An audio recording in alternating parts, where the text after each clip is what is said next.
Salut les burnettes, je suis Marlène. Bienvenue sur ce nouveau podcast du Burnout au féminin. Les burnettes, si vous ne connaissez pas, c'est un collectif de femmes fondé par Anne-Sophie à Bordeaux. Ces femmes qui, après des mois de fatigue, de culpabilité, de détresse, désespoir, se sont reconstruites. Il y a l'après-burnout. Juste un truc avant de lancer l'épisode. Si vous ne connaissez pas cet oiseau rare qu'est la burnette, bon, j'annonce la couleur. Avec nous, c'est sans filtre. Ça peut partir, exploser dans tous les sens. Il va y avoir de l'énergie sur les ondes. Un burn-out, c'est très violent. On se souvient tous, pour l'avoir vécu, de ce jour d'effondrement. Ce jour où le corps a dit stop. Le corps lâche. Dans cet épisode, faites la connaissance de Céline. Céline Lassor est entrepreneure. Aujourd'hui, elle est devenue directrice de l'innovation sociale pour le groupe Suez. Elle contribue depuis des années à un monde meilleur. Ce bout de femme, c'est la force, l'énergie, le travail. C'est aussi quelqu'un d'engagé, d'investi, d'humaine, absolument humaine. Bon, on la qualifie souvent de power patate. Moi, j'ai adoré ce terme, j'en ai appris les contours et les détails. Et puis, ses limites, parce que Céline a appris beaucoup de ce burn-out. Tant sur le point physique que psychologique. Aujourd'hui, avec le recul, elle a détecté son baromètre et l'utilise au quotidien. Bravo Céline. Et bonne découverte, bonne écoute. Puis on va pouvoir commencer. Ok. Quand naturellement, les choses vont venir. Ouais, ok. Le démarrage. Tu as l'habitude de parler, tu me sembles une grande oratrice, tu as l'habitude de parler en public. Sauf que là, c'est pas évident parce que c'est parler de soi. Oui. Donc, Et puis, il n'y a pas de public. Oui. Enfin, disons qu'il y a pas mal d'auditrices peut-être qui vont écouter. Alors, moi, je voulais te demander quelle était ta vie avant le burn-out. Alors, j'étais à mon compte. J'étais chef d'entreprise, consultante en ressources humaines. C'est-à-dire que j'avais un cabinet de gestion des ressources humaines et un organisme de formation. C'est-à-dire que suite à un démarrage de carrière salariée où ça se passait bien, en fait, je gagnais bien ma vie. En apparence, en fait, tout était ok. Comme c'était une boîte d'assurance, c'est le jour où il fallait vendre la semaine paire un produit bleu et la semaine impaire un produit vert, même si le client n'avait pas besoin. Même si tout en apparence, en fait, était très bien, moi j'ai un côté comme authentique et passionné qui est plus fort que la raison.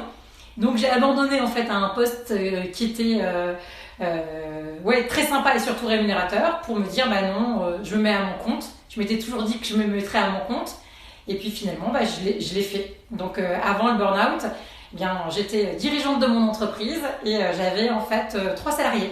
D'accord, bravo. T'avais quel âge ? Donc j'ai fait mon burn-out parce qu'il s'est fait en 2 phases. Oui. La première en fait en 2013. Donc j'ai 43 ans. Voilà, donc ça fait en fait 7 ans que je l'ai fait. Donc je vous laisse faire le calcul. Ouais. D'accord, et tu dis en 2 phases en fait. Ouais. Donc tu étais entrepreneur. Ouais. Même chef d'entreprise avec 3 salariés. Ouais. Donc c'est une sacrée responsabilité, ouais, c'est sûr. Tu faisais des missions de cœur. Oui, alors en plus moi, j'étais passionnée par la matière. Je faisais de la gestion de la relation humaine. Donc ça veut dire que mon objectif c'était de pouvoir accompagner au plus près des dirigeants et des managers dans leurs problématiques en fait quotidiennes de ressources humaines. Donc ça veut dire que généralement quand on me faisait intervenir, c'était rarement en prévention, c'est qu'il y avait en fait des difficultés. Donc le quotidien, c'était de pouvoir en fait que tout le monde soit à sa juste place. Donc c'est des missions qui forcément demandent un grand investissement et sur des sujets d'emploi, de chômage, de reconversion, de maladie. Donc très investi et j'ai eu la chance en fait d'avoir un réseau assez rapide et donc d'avoir rapidement du chiffre d'affaires et beaucoup d'opportunités. D'accord, ok. Et qu'est-ce qui t'a mené du coup à ce jour-là où ça s'est arrêté ? Il y a des phases conscientes et inconscientes, c'est-à-dire que bien entendu, alors dans mon métier. Enfin, moi, je me donnais à fond, donc j'étais fatiguée, mais j'allais te dire que c'était normal, puisque je faisais en fait beaucoup d'heures. Je pouvais souvent avoir mal à la tête en fin de journée, mais j'allais dire que c'était normal, parce que ça m'arrivait, comme j'étais en fait entrepreneur dans une zone rurale en Dordogne, il y avait souvent un temps de trajet en fait de déplacement important. Il y avait tous les livrables en fait sur l'ordinateur. En fait, il y avait plein de signes en fait comme ça. Il y avait la prise de poids, mais j'allais dire oui, mais enfin c'est normal parce que des fois entre midi et deux, je mangeais trop vite, ou des fois en décharge émotionnelle après des journées où t'es face à un chef d'entreprise qui te dit demain je dois licencier 50 personnes. Comment faut faire pour que ça se passe le mieux? On sait très bien toi et moi que le mieux ça n'existe pas, donc c'est le moins pire. Voilà, j'allais dire. Donc ce qui fait que j'ai pris souvent les choses très à cœur et j'ai eu souvent besoin de sas de décompression. Et le sas de décompression était jamais forcément des trucs en fait de bien-être pour moi. C'était des choses qui pouvaient être addictives et qui me faisaient tenir pour que le lendemain je puisse continuer. Donc en fait avec le recul, il y avait plein de choses qui clignotaient, mais que du coup j'étais dans le déni. Enfin, je leur trouvais toujours je les analysais, mais toujours avec des excuses en fait qui étaient différentes. Et en fait en 2013, je m'en souviens comme si c'était hier. C'était au mois de juin. Je venais d'animer 3 jours avec des managers de la restauration collective et de l'hôtellerie-restauration. Et je reçois un mail en fait du dirigeant le soir en disant vos 2 jours c'était naze, ça n'a pas été, ils n'étaient pas contents. La douche froide. Alors que du coup je l'avais construit avec le dirigeant et que derrière le groupe à aucun moment n'avait dit quelque chose de négatif. Seulement, sur ces 2 jours, j'avais parlé de gros mots, de risques psychosociaux, en fait, de comportements dans le management qui pouvaient en fait amener de la souffrance, etc. Et c'était une population 100% d'hommes. Et en fait, ce qui s'est passé, c'est qu'en effet miroir, j'ai été dérangeante. Donc, j'ai pas été en fait incompétente, j'ai été dérangeante, et que du coup, pris un peu en fait à leur propre piège, ils m'ont attaqué. Au moment de dire mais non c'était nul, elle a rien compris, etc. Ce recul-là, en fait, aujourd'hui, je l'ai pas eu le jour J parce que j'étais hyper fatiguée, j'avais donné beaucoup, et là en fait d'avoir ce mail en disant c'est nul, sachant que les heures de travail, les sacrifices même de la vie personnelle sur des mois précédents, exactement, le projet, j'imagine. avec la mobilisation où du coup bien sûr j'étais loin d'être parfaite, mais en tout cas par contre je suis authentique et engagée. Et si je faisais quelque chose je le faisais à fond, mais à la lecture de ce mail j'ai été en fait incapable de bouger, complètement sidérée, tout s'est écroulé.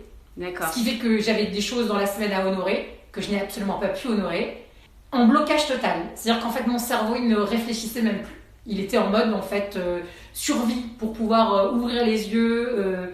J'avais une fille à l'époque de 6 ans, etc. Donc d'assurer un minimum. Donc je n'ai pas été clouée au lit, mais j'ai développé des forces naturelles pour en fait ouvrir les yeux en fait et continuer à sourire. Ouais. Ça a été très difficile. Alors la chance que j'ai eue, c'est que dans mon équipe, il y avait des psychologues du travail, puisque je travaillais sur ces problématiques. Déjà, j'avais la connaissance de ce que c'était, j'étais avertie et j'avais des ressources dans ma propre équipe. D'accord. Donc ça m'a aidé aussi, moi, à pas passer dans une phase de blocage total. De déni. De déni et de blocage à plus pouvoir, en fait, à pas savoir quoi faire. Juste, c'était de se dire, tiens, il faut se mobiliser, en fait, à faire quelque chose. Donc ça, c'était en juin 2013. Donc, moi, tout de suite, ce que j'ai fait, c'est que j'ai fait un travail avec un psy. J'ai été accompagnée par mes propres équipes, j'avais plein de partenaires et j'ai trouvé en fait je me suis mis aussi dans le sport et pour pouvoir essayer de revenir rapidement à une vie normale. L'avantage c'est que ça s'était fait en juin, donc juillet-août en fait je me suis servi de cette période estivale pour en fait un peu lever le pied, mais mon but c'était quand même de septembre parce que moi mes seuls revenus dépendaient de mon travail. En tant qu'entrepreneur. Et en tant à mon compte, donc ça veut dire qu'à un moment donné, c'était bien beau cette connaissance de se dire que ça prend du temps, mais moi j'avais un principe de réalité qui fait qu'en fait ça m'a donné une espèce d'adrénaline de se dire ce que tu vas faire, il faut que tu capitalises vraiment pour toi pendant 2 mois, parce qu'en septembre, même si tu n'es pas au top de ta forme, il faut que tu sois capable de pouvoir remettre ton uniforme de consultante et de pouvoir aller te vendre. D'accord, donc toi tu as vraiment pris, c'était un projet presque, planifié. Ouais. C'est ce qui t'a donné la force pour te relever en fait de cette période-là, Exactement. Le mois de juin. D'accord. Mais sauf que le corps a dit, ok Céline, on t'a donné une alerte, mais toi, tu as mis plein de stratagèmes pour pouvoir, en fait, etc. Donc, par contre, tu n'as pas été très très gentil quand même, parce que tu nous as pas écouté à 100%, mais on va te remettre enfin ta deuxième volée. Ce qui fait qu'en juin 2013, c'est mon cerveau qui voulait plus réfléchir, qui voulait plus lire et qui voulait rien faire. Et par contre, en décembre 2014, j'ai eu un arrêt, en fait, physique. Ce qui fait que de 2013 à 2014, je me suis mis dans une dynamique sportive. Et du coup, je faisais beaucoup de vélo de route. Et en décembre 2014, sur un trajet que j'ai fait 1000 fois, dans une descente, j'ai eu en fait un trou noir. J'ai freiné en fait avec les deux freins. J'ai fait un soleil et à grande vitesse dans une descente. Et j'ai eu un grave accident de vélo. Ouais, j'imagine. Et le message en fait que j'ai reçu, c'était qu'il fallait que ce soit suffisamment grave pour que ça m'arrête. Pas non plus trop, parce que je me suis vue carrément même basculer, mais que le message, comme la première fois je l'avais reçu, je l'avais entendu, mais pas entièrement, il fallait que cette fois-ci soit un peu définitif. D'accord. C'était, enfin, bien sûr, on m'a posé plein de questions de comment ça se fait, le vélo n'avait rien, il n'y a pas eu de défaillance, il n'y a rien qui a traversé, il n'y a rien. Mais moi, je me suis dit, Céline, c'est vraiment un message du corps, parce que comme tu ne sais pas t'arrêter toute seule, eh bien, on va t'arrêter définitivement. Et ce qui m'a eu aussi la puce à l'oreille, c'est que souvent, quand j'étais en vacances, ou le week-end, bien, du genre, le premier jour de vacances, dans l'escalier, j'avais une tordre d'Achille. C'est-à-dire qu'en fait, mon corps, il me disait, tiens, Céline, quand même, comme t'es un peu en machine de guerre, on va t'amputer quand même d'un truc pour quand même que tu essayes de pas courir, tu marches vite, mais pas courir. Et donc là, vraiment, c'était un trop-plein. Suite à cet accident de vélo, j'ai été paralysée du tronc brachial, c'est-à-dire que je n'avais pas l'usage de mon bras droit, je suis en fait droitière, et j'ai pas pu faire les 5 actes de la vie courante toute seule. D'accord. Et c'est là où, en 2014, j'avais le plus de salariés, et je venais de rentrer en fait 2 énormes contrats qui allaient m'occuper en fait pendant 1 an. Donc c'est au moment où, entre guillemets, j'ai le plus d'activité, le plus de chiffre d'affaires, que du coup mon corps en fait me signifie que c'est trop. Pour te protéger quelque part, même si sur le moment t'as pas dû voir ça comme de la protection, mais plutôt un grand malheur. Et quelque part si, parce que ça a été une grande souffrance, mais j'ai pris vraiment ce message pour dire cet arrêt, effectivement j'aurais été incapable psychologiquement de le faire seule. Donc si je l'ai pris en fait positivement. Grâce à cet accident, j'ai été passée au scan total, parce que je suis tombée sur la tête. Ce jour-là, j'avais pas mon casque, j'étais défigurée du côté en fait droit. Et en faisant un scan total, en fait, on s'est aperçu que j'avais une tumeur au rein. Et ce qui fait que 6 mois après, une fois que ma rééducation était finie, je me suis opérée du rein. D'accord. Et que ce type de tumeur, si vous ne le voyez pas avec un accident, quand on le voit, généralement, c'est beaucoup trop tard. Donc cet accident-là, moi, il m'a sauvé la vie. Ouais, exactement. Et à double titre. D'accord, c'est incroyable. Hein, c'est un sacré parcours de vie, là. Ben oui, c'est vrai qu'en y repensant, on est en 2020. Ouais. Il y a 7 ans. Il y a 7 ans, ouais. Donc la Céline d'avant, la Céline d'après. Il y a eu un reparamétrage après cet accident de vie, 16 accidents de vie finalement. Il y a dû y avoir un reparamétrage pour que tu deviennes ouais, mais sauf que du coup, le reparamétrage, il est toujours en cours. C'est-à-dire qu'en fait, moi, je me suis aperçue, là, en préparant, en fait, qu'en 2020, je suis toujours, en fait, en paramétrage. La Céline, en fait, d'après, elle est toujours en construction. Autant les 2 aspects ont été brutales, où j'ai reçu des messages, mais autant la construction de qui je suis pour me sentir bien, être bien, professionnellement, il n'y a aucun souci. C'est-à-dire que je suis très contente de là où je suis, quand je suis à ma juste place. Engagée voilà. Dans les relations humaines. Par contre, personnellement, non. C'est-à-dire que ces accidents-là ont mis des brèches, en fait, qui ne sont pas forcément toujours refermées et qui sont toujours, en fait, en cheminement. Ouais, d'accord. Et ça prend du temps, en plus. Donc, au niveau de ma santé physique et mentale, oui, aujourd'hui, comment tu te sens? J'ai récupéré pour pouvoir aussi, parce que sinon, ça a dû être extrêmement long, cette rééducation. Là, le deuxième accident m'a conduit dans un centre de rééducation en hospitalisation complète. Ouais. Sur le premier accident, en fait, en 2013, j'ai délégué un peu. Par contre, le deuxième, j'ai dû déléguer totalement. C'est un gros lâcher-prise de dire, tiens, voilà, je vous donne les clés de ma boîte. Ma boîte. Et voilà, de ma source de revenus, parce que en plus, c'était pas un accident de travail. Donc en tant que travailleur indépendant, je n'ai eu aucune indemnité journalière. Je n'avais rien eu. Heureusement, comme je viens de l'assurance, j'avais souscrit quand même une assurance complémentaire en loi Madelin. Mais dans ces cas-là, quand vous les souscrivez, quand vous êtes jeune entrepreneur, vous souscrivez un peu le truc de gamme. Et vous dites, tiens, tous les ans quand même, surtout qu'en fait, normalement, j'étais avertie sur cette question. Sauf que vous faites une chose fait une autre et que j'avais jamais réaugmenté mon contrat. Et c'est pour ça que le conseil aujourd'hui que je donne à tous ces entrepreneurs, c'est de dire que ça n'arrive pas en fait qu'aux autres et que moi, ça m'a permis au moins d'avoir une petite rémunération pour se payer en fait ce centre de rééducation et d'être enfermé avec des gens de tout âge. Avec une fille de 7 ans que vous ne voyez pas. Moi, j'habitais en Dordogne et j'ai été en rééducation parce qu'il n'y avait pas de choses en Dordogne qui correspondaient à Bordeaux, où vous êtes loin de votre famille et de votre entreprise. Vous pouvez vous dire que faut récupérer. Donc, au centre de rééducation, c'était des choses en fait physiques et psychologiques pour récupérer mon bras droit, pour pouvoir espérer reconduire. Et alors après, le corps est très bien fait parce que je n'avais jamais écrit de la main gauche. À partir du moment où ma main droite n'a plus écrit, j'ai écrit sans problème du jour au lendemain de la main gauche. Bravo. Et au contraire, j'écrivais mieux parce que mes collaborateurs me reprochaient toujours d'écrire en fait vite et d'avoir des difficultés. Alors que de la main gauche, du coup, c'était un peu plus en fait scolaire. Le jour où j'ai récupéré ma main droite, ma main gauche a refusé de continuer à écrire. Parce que je me dis, super, je vais être ambidestre. Pas du tout. C'est-à-dire que psychologiquement, et je me suis dit, tiens, je vais écrire. La main gauche a refusé, en fait, de continuer le travail à partir du moment où la main droite, en fait, avait récupéré.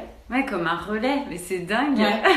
Et c'est là où je dis, le corps humain est fabuleux. Symbolique et quand vous pouvez bouger vos doigts et qu'en centre de rééducation, vous êtes avec des jouets de 0 à 36 mois où vous faites rentrer des ronds dans les ronds et vous suivez et que vous suivez à grosses gouttes. C'est extrêmement difficile. Tellement l'effort est grand. Tellement on se dit mais on se rend pas compte en fait du fonctionnement du corps, sauf quand vous avez une perte de fonctionnalité. Oui, ça remet en perspective quand même. Complètement. Voilà, sur la façon de voir les choses, les priorités dans la vie et tous ces conseils que vous avez pu donner à un moment donné. Alors que vous dites mais en fait les gens ils oublient l'essentiel. Oui. Quand je suis revenue, j'ai eu une approche aussi un peu différente, un peu plus aussi déjà j'étais authentique, mais là j'ai été engagée aussi sur ce que ça pouvait engendrer. Et le seul truc, c'est que tant que ça ne vous arrive pas, les gens on s'aperçoit qu'ils ne peuvent pas comprendre parce que on se dit que non, c'est pas possible. Et il faut le vivre. Donc c'est pour ça que du coup, la prise de conscience, elle vient par le fait d'avoir subi un traumatisme. Ouais. Donc c'est terrible. C'est terrible et en même temps, c'est merci qu'un échec puisse apporter tellement de belles choses après par l'avenir. Vous apprenez ce que veut dire le mot résilience. Mais c'est ça. Ouais. Mais moi, ce mot résilience, en fait, je l'ai découvert après mon burn-out, dans cette phase après de repos et de reconstruction. Et ouais, ça a permis d'ancrer des choses, des valeurs fortes. Et c'est vrai puis en plus, il y a parce qu'il y a votre burn-out, donc c'est votre situation personnelle, mais en fait, on est une couche de millefeuille, parce qu'on n'est pas que soi. On est maman. Moi, à l'époque, j'étais mariée. Vous êtes chef d'entreprise. Moi, j'étais bénévole dans des associations. Donc, ce millefeuille-là, il tombe au profit du fait que vous devez être la seule personne la plus importante parce que si vous faites rien pour vous, vous pouvez plus honorer, en fait, vos autres mandats, entre guillemets. Exactement. Et c'est aussi comment réagisse l'entourage. C'est-à-dire que pour aussi faire que, faut se rétablir vite. Enfin, vite, c'est peut-être pas le mot, mais il faut se rétablir. Et l'environnement, en fait, aussi a un impact énorme. Oui, ça change, ça aussi, il y a un avant-après. Oui, et si c'est pas facilitant, c'est encore plus, en fait, un modèle de résilience parce que souvent, c'est la loi des séries. C'est qu'il vous arrive ça. Tout le monde n'a pas un environnement qui va être cocooning pour que vous puissiez ne penser qu'à vous. Moi, j'ai eu la malchance d'avoir, en fait, la loi des séries. C'est-à-dire qu'en fait, ça a amené, en fait, à tout un tas de difficultés personnelles. C'est que tous les jours, le soir, quand vous couchiez, moi, je me disais, mais bon, alors... Je me bats, mais voilà, il y a ça, et puis ça... C'est comme si, à un moment donné, vous étiez hyper motivé, mais il y a quelque chose de temps en temps qui vous rappelait quand même de dire, attention, on a fait ça, mais il ne faut pas que ce soit trop facile. Voilà. Et que moi, j'avais la tendance de gérer tout comme une chef d'entreprise. D'accord ? Une fois qu'on a analysé cette problématique, c'est quel est le plan d'action ? Et donc là, moi, ma vie m'a dit que le plan d'action, en fait, tel qu'on le concevait dans le cadre de l'entreprise, il ne marchait pas, en fait, dans la vie personnelle. Et donc, moi, la vie m'a fait, en fait, mettre des challenges. Donc, pendant que j'étais, en fait, en rééducation, mon mari m'a quitté. J'avais une fille de 7 ans qui a cru que je l'avais abandonné parce que mon mari avait donné des mauvaises informations et il ne me l'amenait pas en centre de rééducation. Donc ça aide pas quand même en fait à être très sereine dans sa reconstruction. J'avais pas eu de famille, ce qui fait que du coup, pris bout à bout, à un moment donné, on peut aussi très bien lâcher. Et on comprend quoi. Ouais. Sauf que du coup, ce cap-là de se dire non, mais enfin, il faut se sortir de ça. Quand j'en parle, j'ai plus la sensation du burn-out ou des ressentis négatifs. C'est que en fait de la résilience et des cadeaux de la vie parce que j'ai su me sortir en fait de ces situations. Et quand ça va pas, quand j'ai un coup de mou, je me dis non mais Céline, n'oublie pas que tu as vécu des années en fait terribles, puisque moi du coup 2015 c'était la rééducation, la tumeur du rein, mon divorce en fait qui s'est extrêmement mal passé, ça s'enchaîne, etc. Donc on se dit c'est la loi, enfin c'est le cumul. Mais voilà, je suis là, donc effectivement je suis divorcée, mais j'ai une fille qui va avoir 13 ans et qui est super et en pleine forme, que j'adore, etc. Par contre, je suis plus indépendante. J'ai fait racheter ma boîte il y a 2 ans et j'ai pris un statut de salarié. Alors ça n'a rien à voir avec le burn-out ni rien, c'est juste que j'ai changé de département. Dans le département de la Gironde, il y avait plein de cabinets qui étaient comme moi. La seule chose, c'était de se dire, est-ce que je repars quelque part à zéro ? Et comme les années d'avant, j'étais repartie à zéro avec ce burn-out d'un point de vue en fait perso, il n'y avait pas la c'est surtout que c'était même pas la niaque, c'était de se dire, ok, je m'en suis sortie. Moi, j'ai prouvé en fait que j'étais capable. Est-ce que je vais pas me donner un peu plus de sécurité en m'enlevant le poids de la rémunération tous les mois? Je suis rebasculée très facilement sur un poste de salarié. D'accord. Voilà. Ok. Je suis hyper fière. Alors, j'ai quand même un mode entrepreneurial et mon contexte de travail me le permet actuellement. Mais tous les mois, j'ai un salaire en fait qui tombe. Pas de devis, de facture à faire le week-end. Donc, je récupère du temps en fait pour moi et je me suis mis un peu plus dans la sécurité qui est nécessaire moi à ce stade-là de ma vie. Et l'entrepreneuriat n'est pas si loin que ça. Et l'entrepreneuriat n'est pas si loin que ça puisque j'accompagne une centaine d'entrepreneurs en fait par an. Donc de demandeurs d'emploi, de gens en reconversion qui vont créer leur propre emploi. Donc quelque part, c'est aussi une vie par procuration, c'est aussi de pouvoir... je m'investis dans leur boîte comme si c'était la mienne, dans le sens où bien sûr je reste à ma place, mais je sais en fait ce qu'ils traversent. C'est beaucoup d'entrepreneuriat féminin. Et parmi ces femmes, il y en a plus de 50% qui ont fait un burn-out. Mais oui, c'est ça, c'est ce qui paraît. J'ai cumulé en fait l'expérience. Donc mon obédience, ma formation qui me permet de faire ce métier. Le fait que j'ai été pendant plus de 10 ans à mon compte. Et en plus que j'ai subi un burn-out. Donc je me dis, ça accentue pour moi ma légitimité à les accompagner. J'ai développé un don de voyance, ce qui fait que ce que je ne voyais pas pour moi, je le vois en fait très clairement pour les autres. Et ça veut dire que du coup, dès qu'il y a des indicateurs en fonction de personnes qui parlent ou parlent pas, en fait... Parlent pas. Parlent, parce qu'ils vont me dire, tiens Céline, ça c'est difficile. Ou ceux qui parlent pas, mais le corps en fait veut dire autre chose. D'accord, la communication non verbale. Tu détectes. Je détecte. D'accord. Et donc du coup, ça me fait extrêmement plaisir de dire que ce que j'ai pas pu faire pour moi, ou ce qu'on n'a pas fait pour moi à un moment donné, parce que mon entourage, à part professionnel, était pas du tout sensibilisé à ça et a pas été forcément aidant. Eh bien, je suis un peu le Robin des Bois de ça, pour que les gens puissent se reconstruire le plus facilement possible. Ouais, mais disons, ça en fait des multiples casquettes. Ouais. C'est incroyable parce mais que tout est réuni dans ton projet. C'est comme si c'était une vocation. Ouais. C'est ça, exactement. C'était fait pour toi, ce job. Exactement. C'est pour ça que quand à la question de est-ce que je vais bien professionnellement, je vais très bien. Ouais. Est-ce que vraiment je me sens utile. Et tu as utilisé ta force de résilience pour faire bénéficier à tous ces porteurs de projets aujourd'hui. Et ce qui fait que des fois, donc je parle jamais de ma vie personnelle, sauf si, à un moment donné, je sais que ça peut être un levier pour certains. D'accord, que tu sens ou être inspirant. Fragile. Voilà. Au premier abord, tout le monde me dit, non, Céline, elle n'a jamais de problème. La warrior. Elle est toujours de toute façon, elle n'a pas besoin d'aide. Et c'est elle qui aide. C'est ça. C'est elle qui aide. Mais sauf que quand même, je vais leur dire à un moment donné que ma posture fait que quand vous faites accompagner par des gens, c'est important la personne qui vous accompagne. Donc si j'arrivais tous les matins en disant mes problématiques, en faisant la tête, etc., ça serait pas pareil.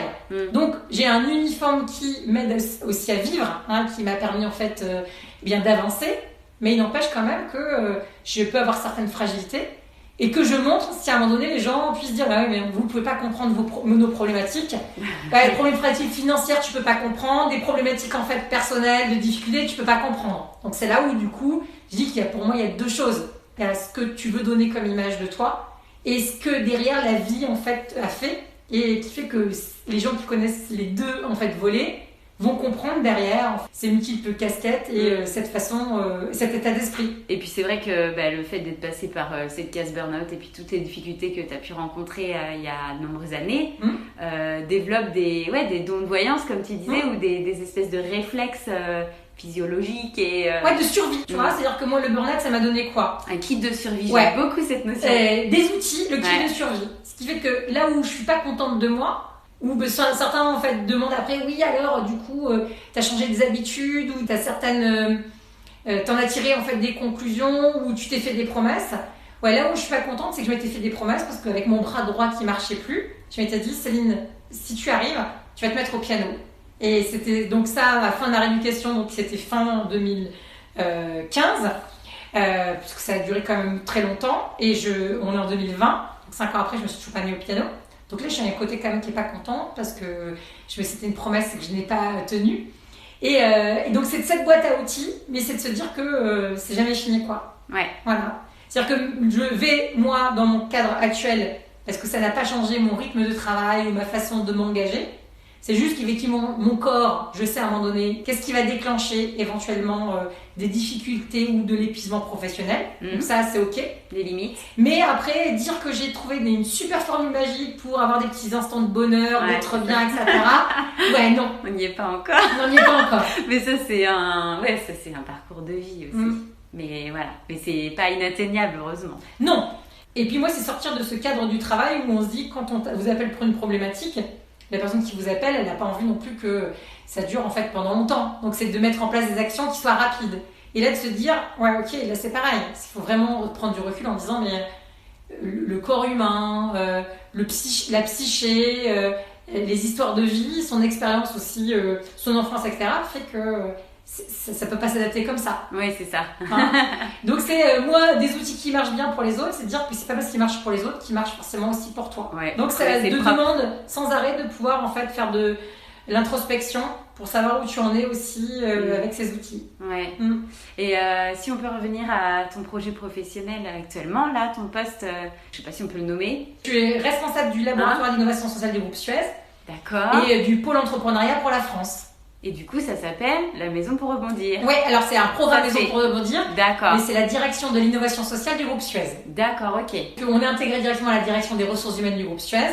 On est l'innovation sociale, donc c'est de pouvoir avoir un impact emploi sur les territoires là où on est présent. Donc là, en 2019, c'est 127 créations d'entreprises que j'ai accompagnées. D'accord, bravo. Tu peux être fière. Ouais, mais je suis très fière, vraiment. D'ailleurs, tu as accompagné un projet intéressant, en toute objectivité, celui des Burnettes. Exactement. Donc celui d'Anne-Sophie. En fait, tu as accompagné Anne-Sophie Vive dans la création de son entreprise. Voilà, à partir du moment où elle a été accompagnée, même si l'accompagnement collectif est fini, je peux la continuer en fait ad vitam aeternam parce que du coup, c'est important aussi de suivre l'évolution des projets. Comme c'est quelque chose dans lequel je me reconnais, c'est aussi de pouvoir de parler de la structure, de faire de la mise en relation. Là, en ce moment, ils font une demande de fonds sur la Fondation Suez. Donc, c'est d'accompagner sur tous les champs. Et oui, j'ai incubé la structure, puisque les Burnettes, c'est une structure curative, mais aussi pour faire de la prévention. Et moi, j'ai travaillé en fait avec la présidente, le modèle d'entreprise pour faire de la prévention auprès des chefs d'entreprise. Et sachant que c'est un métier que j'ai fait pendant 10 ans. Voilà. Donc ça a tout son sens, quoi. Exactement. La boucle est bouclée. Déjà c'est un super projet. Anne-Sophie, c'est une super personne.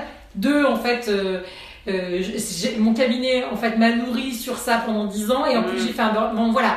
Donc du coup, on s'était dit ça match. Je peux légitimement me lancer dans l'accompagnement parce que je pense que j'ai des choses à apporter. Et puis comme tu es une personne très engagée et authentique, ça a encore plus de sens. Alors, petite pause dans cet épisode.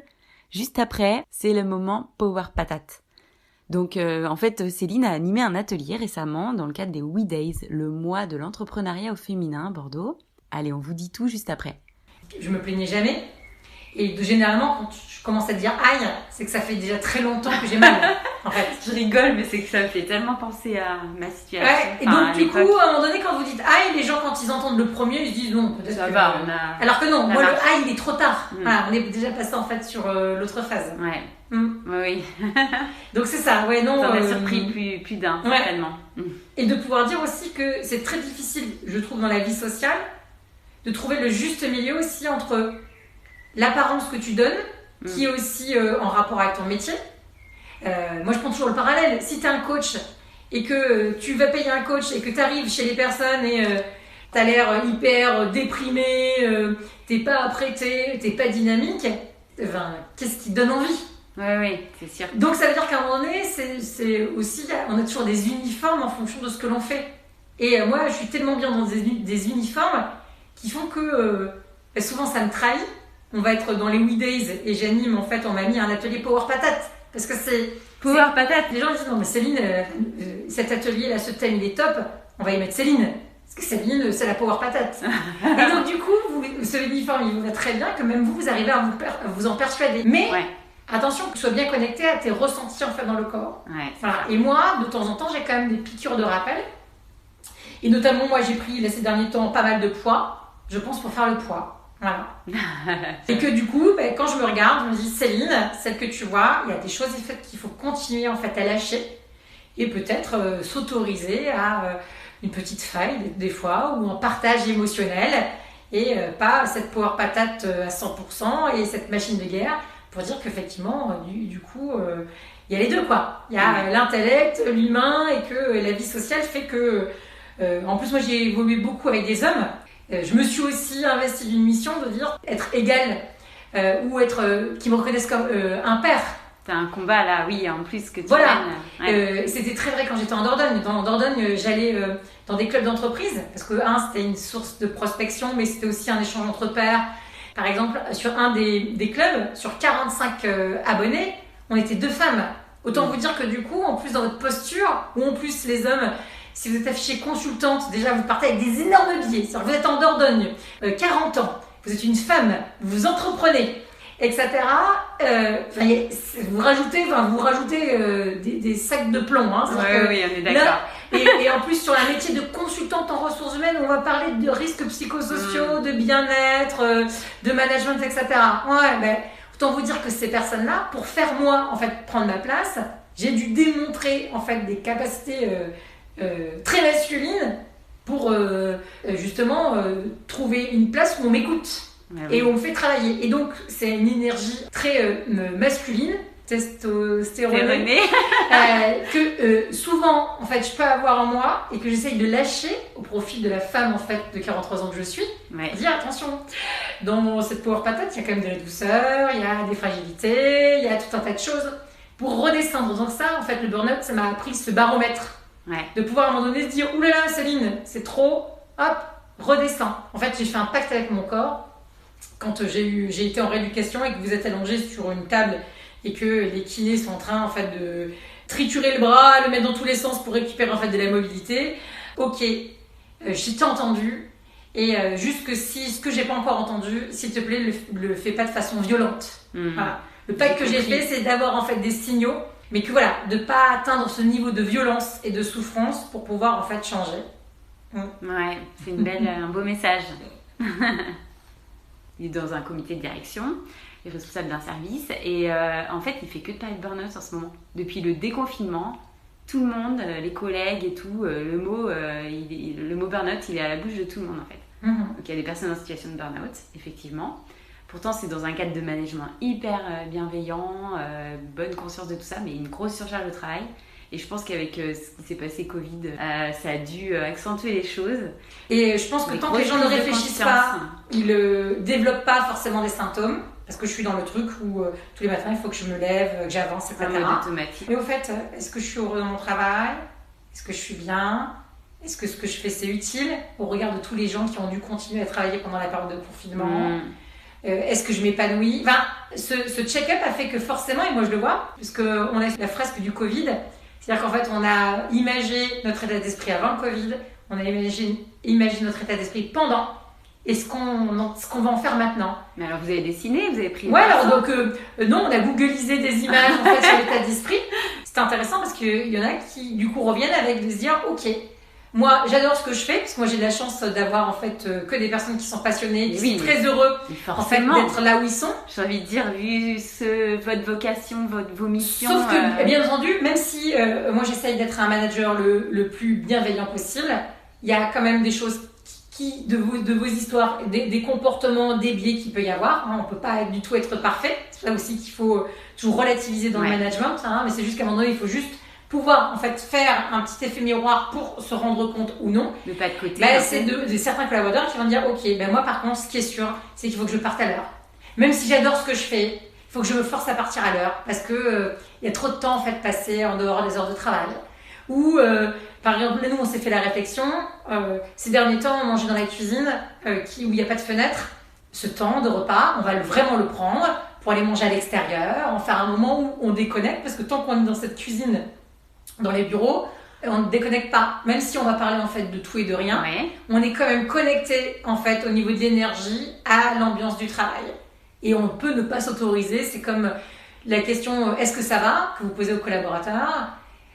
Moi je trouve que c'est des questions où des fois je préfère pas le poser parce que le ça va c'est toujours par rapport à un référentiel que la vie sociale fait que quand vous êtes avec des collègues on s'autorise pas forcément à dire bah non ça va pas et ceux qui l'ont fait à la rigueur ont créé de la gêne vis-à-vis des autres parce que quand il y en a un qui dit bah non ça va pas comment je réagis? Ouais, le ça va automatique en fait. Donc ça va, c'est un ça va automatique. C'est devenu en fait comme bonjour. Oui, c'est ça. Donc c'est-à-dire qu'on est obligé de se connecter à se dire bah oui, tout va bien ou ce que j'ai fait. On n'est pas dans l'analyse, dans la critique ou dans les ressentis parce que la sphère professionnelle ne le permet pas.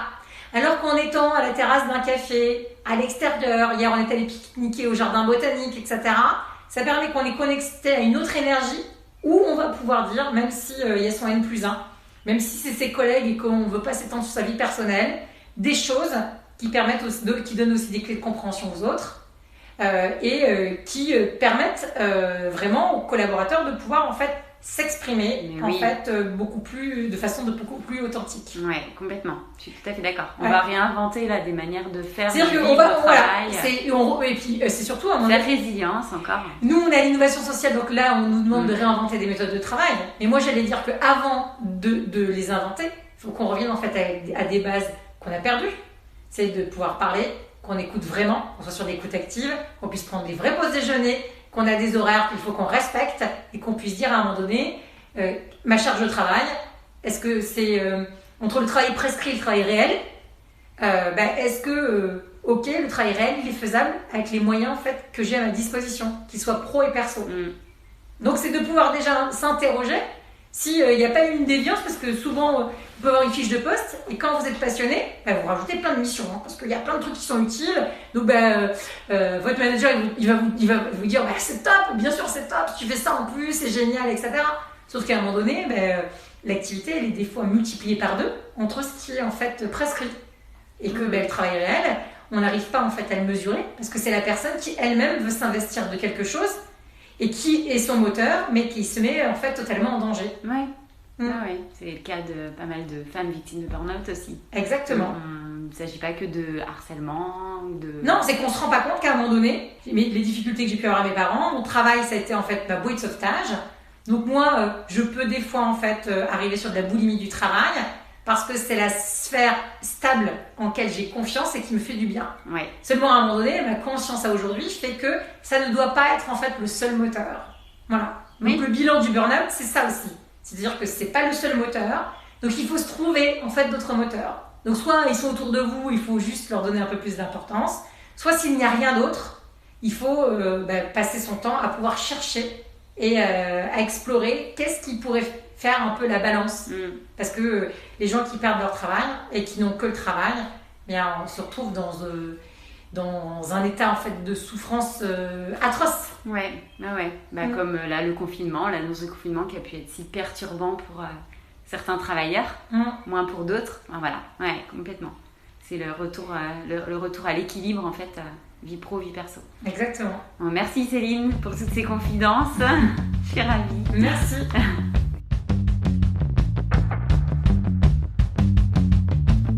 Je vous propose, si vous avez aimé, de nous laisser votre avis, à partager ce podcast tout autour de vous, pour nous aider, nous les burnettes, à lever le tabou sur la question du burn-out. C'est de cette manière-là que nous ferons changer les choses. Pour en savoir davantage sur l'action et les événements de l'association Helburn, connaître la communauté des burnettes, rendez-vous sur les réseaux. À bientôt!